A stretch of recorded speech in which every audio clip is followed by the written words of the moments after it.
Before I let you go, Chris, is it unfair, the criticism placed on Sam Darnold for what statistically is an off season? Do you think it's been well-deserved, what he's had to put up with in regards to the criticism across the I board?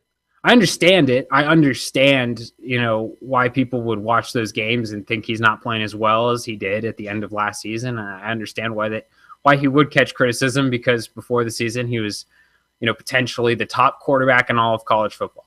I understand.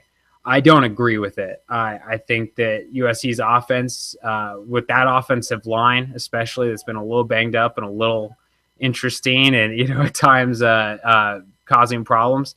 Their offense has really had to rely on him. There have been games where he's been throwing the ball, more than 40 times, and that's a formula for interceptions and turnovers. I think if you look at, I know they're not running the air raid and they're not Houston or Hawaii with June Jones or whatever else, but if you look at those teams, the numbers seem similar. Those quarterbacks turn the ball over a lot. I think that's why we've seen Sam Darnold turn the ball over, is I think he's had the ball in his hands so much this year. I think he's been such a big part of their offense, but he's also the reason their offense is good. He's the reason they're 10-2.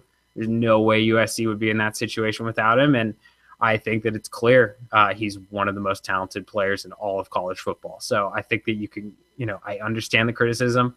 I get it. I just don't think my opinion has changed of him at all. And I don't think anyone's opinion should change about Sam Darnold, because he's a really special football player. Despite the success of Stanford and Oregon in recent years, USC is still considered the standard in the Pac-12, but it would be surprising to some to know that it's been 9 years since SC has won the Pac-12 championship, in which there was not a championship game at that point.